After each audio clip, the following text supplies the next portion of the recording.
I want to take a quick pit stop here in one of the fields that's being cut today. This is straight alfalfa. I don't think there's anything better in the world than when you bale, well, when you cut alfalfa and then when you bale alfalfa and you go into a barn and it's got fresh cut alfalfa in it. It's an amazing smell when done correctly. And so we're excited to be cutting here today. We have great weather, and main reason I wanted to stop here was just talk a little bit about quality and consistency. That's kind of the theme of this entire video. And I think as you look at this field, that's probably the things that stand out here is the color of the stand looks uniform. There's no weeds out here. It is perfectly clean. And the height and the maturity is exactly where we want it to be. And in order to get to where we end up, which is a quality bale hay coming to a customer, all these things come into play. And so why does this field look like this? Well, because like I said, we're specialty crop growers as well and grow things such as certified seed garlic. We've learned a lot of lessons through growing watermelons, through growing sugar beets, about timing and precision that only really truly apply to those specialty crops.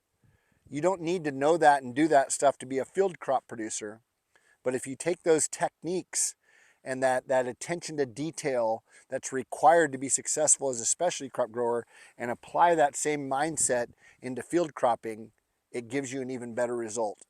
And that's something that we feel like we have a great advantage of having those learning experiences from doing things that require timing, exact timing of day of time, hours apart, precision with respect to spacing and planting and seeding that are required in those specialty crops, and deploying that mindset into here is what helps us get to here. Also, having great rotational crops is part of plant health and soil health. So we have peppermint in our rotation, certified garlic in our rotation.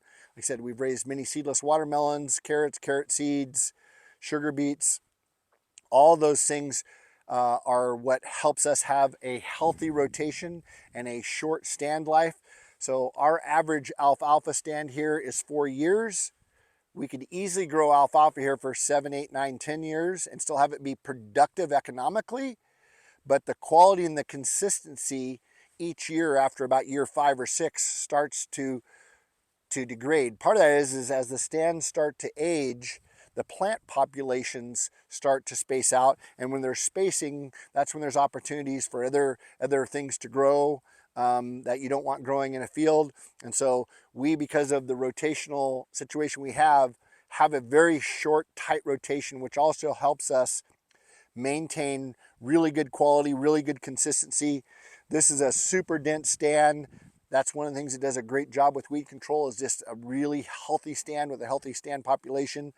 And because we have to focus so much on soil health and precision in our specialty crops, that all of that energy and all that time that we put into nutrition that those more high value crops can afford, things like alfalfa and orchard grass that are lower value crops relative to those are the benefactors of all that high value, high quality nutrition that we can put on to those specialty crops, as well as all the techniques that go into being a specialty crop producer and applying those techniques to hay.